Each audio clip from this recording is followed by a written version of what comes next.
అది ఆదర్శవంతమైంది. మీరు చేసినటువంటి సర్వే ఆదర్శవంతమైన సర్వే కాదు. అది అగ్రవర్ణాలను ఎక్కువ చూపించి అనగారిన వర్గాలను తొక్కి పెట్టడానికి మీరు ఉపయోగించుకున్నటువంటి సర్వే. ఈ సర్వేను బీసీ సమాజం ఎట్టి పరిస్థితుల్లో యాక్సెప్ట్ చేయడానికి సిద్ధంగా లేదు. ఎస్, నేను సర్వే రిపోర్ట్ తప్పు అని కాలబెట్టిన తర్వాత అట్లా కాలబెట్టడం తప్పు అని చెప్పి షోకాజ్ నోటీస్ సస్పెన్షన్ చేసినావు. ఒకవేళ నాదే తప్పైతే నువ్వు మళ్ళీ సర్వే ఎందుకు చేసినావు? మరి మళ్ళీ చేసిందే తప్పైతే మళ్ళీ సర్వే చేయాల్సినటువంటి అవసరం ఎందుకు ఏర్పడ్డది? ఇక్కడ సర్వేలో కూడా క్లియర్గా ఫస్ట్ ఏం చెప్పినాం మనం, 3,54,000 ఇండ్లు ఇంకా సర్వే చేయలే, 16 లక్షల మందిని చేయాల్సి ఉంది అనేటువంటి మాట చెప్పినాం. వాళ్ళు ఎందుకు చేయలేదంటే అనే మాట చెప్పినాం. అయిష్టంగా ఉన్నోని దగ్గరికి మళ్ళీ మన ఎమ్యూనేటర్ని పంపన్నా, లేకపోతే అయిష్టంగా ఉన్నోడే మళ్ళీ మన దగ్గర రావన్నా. నేను ఒకటి అడగదలుచుకున్నా, ఇక్కడ 3,54,000 ఇండ్లను మనం ఇంకా సర్వేలో పాల్గొనలేదని చెప్పినాం, 16 లక్షల మంది అని చెప్పినాం. ఈ 16 లక్షల మంది అన్న సంగతి మీకు ఎట్లా తెలిసింది? మీరు ఎట్లా కన్క్లూజన్కి వచ్చారు దీని విషయంలో? ఇవాళ ముఖ్యమంత్రి గారే పదే పదే తన ప్రెస్ మీట్లలో మాట్లాడుతూ దొరికిపోతా ఉంటే మళ్ళా పైపెచ్చు సమగ్ర కుటుంబ సర్వేకు అర్హత లేదు, అది ఎక్కడ కూడా గవర్నమెంట్ టేబుల్ మీద పెట్టలేదు, దాన్ని క్యాలిక్యులేట్ చేయకూడదు అని చెప్పి 2010 అయితే మన యూపీఏ గవర్నమెంటే చేసింది కదా. 2011 సెన్సెస్ ను యూపీఏ గవర్నమెంట్ చేసినప్పుడు తెలంగాణ జనాభా 3,53,00,000. అర్జున్ పైకి 3,50,00,000 చిల్లరని మనం చెప్పినాం. ఆ రోజు 83 లక్షల ఇండ్లు ఉన్నాయని చెప్పినాం. ఇలా ముఖ్యమంత్రి గారు చెప్పినటువంటి లెక్క 1,15,00,000 ఇండ్లు ఉన్నాయని చెప్పారు.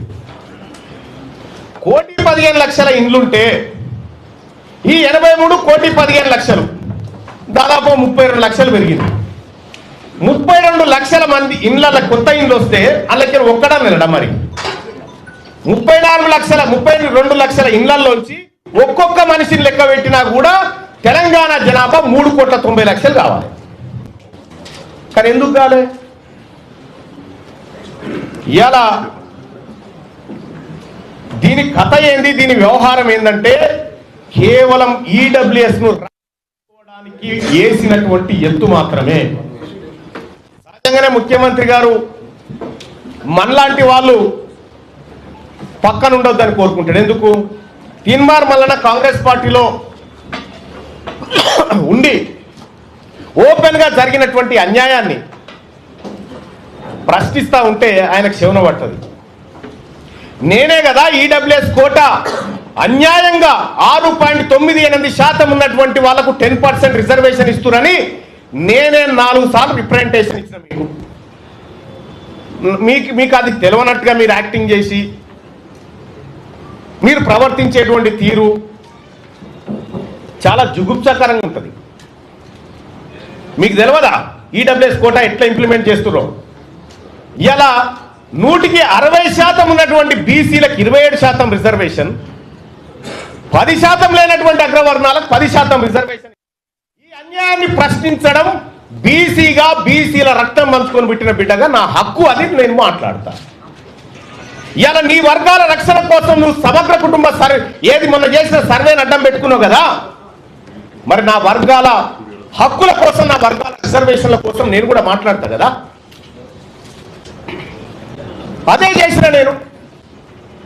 ఇవాళ కాంగ్రెస్ పార్టీని కాపాడాలంటే, కాంగ్రెస్ పార్టీని రక్షించాలంటే ప్రజల్లో క్లారిటీ ఉండాలి.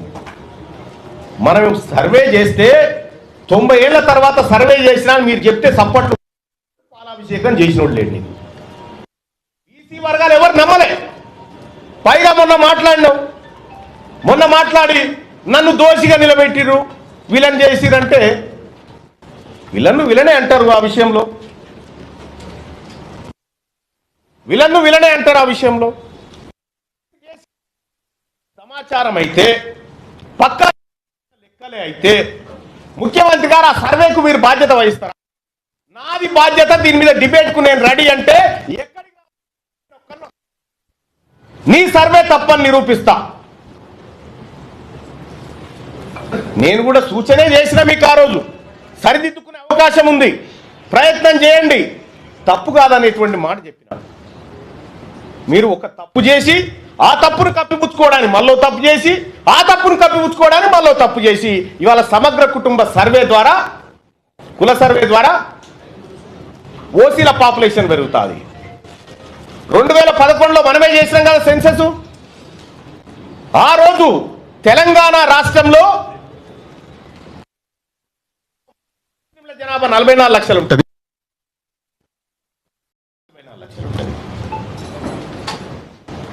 ఇది ఎట్లా సాధ్యం? ముస్లింలు ఎవరు పిల్లలు మధ్యలో సమగ్ర కుటుంబ సర్వే వదిలేద్దాం, కేసీఆర్ చేసింది. మన సర్వే ఎక్కడ పొందడం లేదు కదా.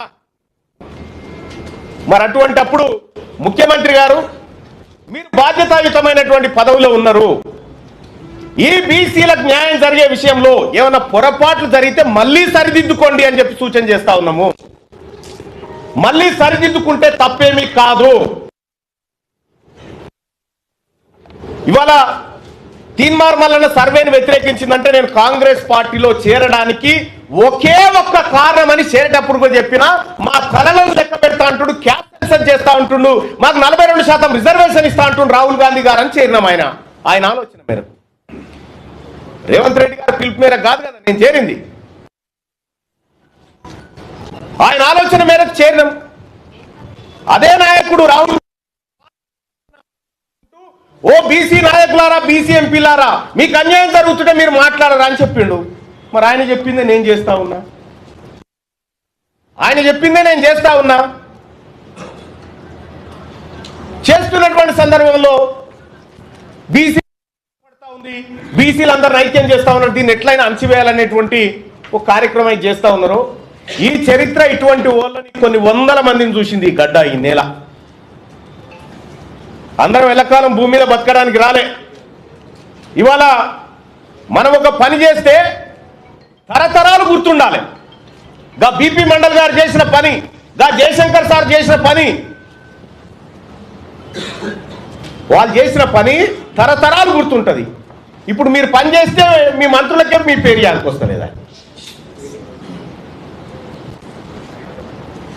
అందుకోసమే ముఖ్యమంత్రి గారు ఇది మిమ్మల్ని పరిపాలన చేయమని అప్పగించినటువంటి సందర్భంలో మీరు తీసుకున్న నిర్ణయం తప్పని చెప్పిన. తీన్మార్ మల్లన్న తగలబెట్టింది కులగణన సర్వే రిపోర్టు తగలబెట్టిన నేను. ఇలా తీన్మార్ మల్లన్న ఏం చేసిండో 2010 గాంధీ గారు కూడా అదే చేశారు. Manmohan Singh government UPA 2 government తీసుకొచ్చిన ఆర్డినెన్స్ చింపి చెత్తగుట్టలో బారేసిండు. ఇలా నేను చేసింది గదే. మన నాయకుడు రాహుల్ గాంధీ గారేమో మీరు నోరు విప్పండి మీకు అన్యాయం జరుగుతుంది అంటాడు. ఇక్కడనే మీరు నోరు మూయిస్తా ఉన్నారు బీసీలై. ఇవాళ బీసీ నాయకులు మాట్లాడితే కోమటిరెడ్డి వెంకటరెడ్డి కోన్యాయం, రాజగోపాల్ రెడ్డి కోన్యాయం, వాళ్ళైతే చిన్నగానే తెచ్చిరా నిన్ను. నేను మిమ్మల్ని అన్నది కూడా లేదు. మళ్ళా మీరు చేసిన కార్యక్రమాన్ని వ్యతిరేకించిన, ప్రభుత్వ నిర్ణయాన్ని వ్యతిరేకించిన, కుద్దు రాజగోపాల్ రెడ్డి గారు అనే నువ్వు బ్లాక్ మెయిలర్ అని చెప్పి వెంకటరెడ్డి గారు 50 కోట్లు పెట్టి తెచ్చుకున్నావని తిట్టే. అంటే అంతర్గత ప్రజాస్వామ్యం అనేది కాంగ్రెస్ పార్టీలో అగ్రవర్ణాలకు ఉంటుంది కానీ అణగారిన వర్గాలకు ఉండదా?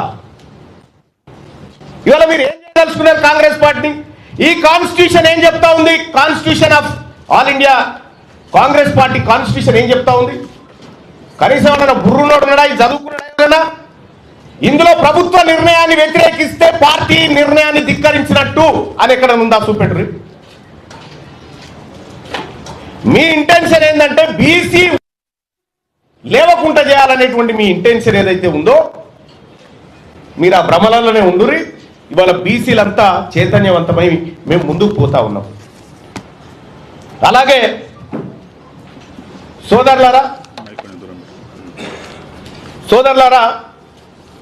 తెలంగాణ రాష్ట్రంలో కాంగ్రెస్ పార్టీ ప్రభుత్వం ఏర్పడడానికి తీన్మార్ మల్లన్న ఏం చేసిండో మీ ప్రజలందరికీ తెలుసు. కేసీఆర్ ప్రభుత్వంతో ఒక్కడినై పోరాడుతుంటే మీరంతా ఆడున్నారా? కాంగ్రెస్ పార్టీ లెక్క ఏరుతా ఉంటే ఆ రోజు క్యూ న్యూస్ వేదిక కాంగ్రెస్ పార్టీ కార్యకర్తలకు మరో గాంధీ భవన్ అయింది కదా. మీరు ఆడమన్నారు, అప్పుడు ఏడున్నారు మీరంతా? ఇవాళ తీన్మార్ మల్లన్న రెక్కల కష్టంతో నా ఒక్కందే కాదు, ఇంకా ఇగో ఇక్కడ కూర్చున్న రఘు, ఇంట్లో చాలా మంది జర్నలిస్టు మిత్రులు అలాగే మేధావి వర్గాలన్నీ కష్టపడితే ఇలా కాంగ్రెస్ పార్టీ అధికారంలోకి వచ్చింది. కాంగ్రెస్ పార్టీని ఏ ఒక్కరి అధికారంలోకి తేలే, అందులో నా పాత్ర కూడా ఉంది. నేను 45 నియోజకవర్గాల్లో తిరిగి క్యాంపెయిన్ చేస్తే 42 నియోజకవర్గాల్లో కాంగ్రెస్ పార్టీ గెలిచింది.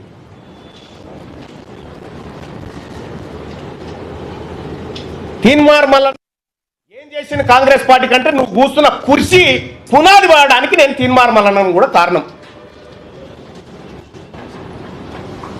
మరి మీకు జీర్ణించుకోలేక 2028లో బీసీ ముఖ్యమంత్రి అంటే మీకు ఏమైనా ఇబ్బంది అవుతా ఉందా?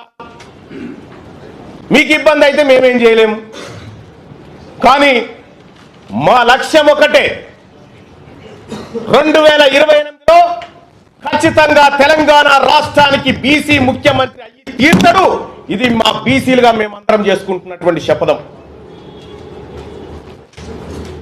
పాపం అంజన్ కుమార్ యాదవ్ మాట్లాడిండు, హనుమంతరావు గారు మాట్లాడితే పార్టీ లైన్ దాటొద్దు. కోమటిరెడ్డి వెంకటరెడ్డి వీడియో ఇప్పుడు ఎవరు నాకు పంపితే చూసినా ఏమంటాడు, ఆయన చెత్తబుట్టల వారేసిన వాళ్ళ షోకాజ్ నోటీసు నాకు ఇస్తారా అని చెప్పని అంటా ఉన్నాడు. నేను చెప్తా ఉన్నా, మీ షోకాజ్ నోటీసులకు నేను రిప్లై ఇచ్చేంత, లేకపోతే మీ సస్పెన్షన్లకు భయపడేంత పిరికి రక్తంతో బుట్టలే నేను బీసీ ఓడిగా గర్జించే బిడగ. మీ పిల్లిగాని రిప్లకి ఇక్కడ భయపడేటోడు ఎవడు లేడు. ఇలా కాంగ్రెస్ పార్టీని అడ్డం పెట్టుకొని అధికార పార్టీని రక్షించాల్సిన అవసరం ఉండే. ఏం జరుగుతా ఉంది? 2023 డిసెంబర్లో ఎన్నికలు జరిగితే అక్కడి నుంచి మళ్ళీ 6 నెలల తర్వాత వచ్చిన పార్లమెంట్ ఎన్నికల వరకు కాంగ్రెస్ పార్టీ పరిస్థితికి ఏడుకొచ్చింది. 15 నెలల ఏ కాంగ్రెస్ పార్టీ కార్యకర్తలన్నా కనీసం సంతోషంగా ఉన్నాడా? ఇలా ఎస్, నేను చెప్తా ఉన్నా, నా గెలుపు కోసం, రాహుల్ గాంధీ గారి ఆశయం కోసం పనిచేసినటువంటి కాంగ్రెస్ పార్టీ కార్యకర్తలారా, మీ అందరికీ ఎప్పటికీ రుణపడి ఉంటా. ఇవాళ మీరు కార్యకర్తలను విస్మరిస్తుంది, పదవులు రాగానే మీరు వంచక తింటిరి. ఇంకా ఎంత దుర్మార్గం అంటే, కార్పొరేషన్ పదవుల లిస్ట్ వేసిరు. ఆ కార్పొరేషన్ పదవుల లిస్ట్ లో మీరు చూడండి 30-33 వేస్తే అన్న జగ్గారెడ్డి గారి సతీమణికి ఒక కార్పొరేషన్ ఇచ్చిరు. అందులో ఏం రాసిరు ఎక్కేనా, ఆమె పేరు ఏదో గౌడ్ అని రాసిరు, నిర్మలా గౌడ్ అని రాసిరు. ఎక్కించిన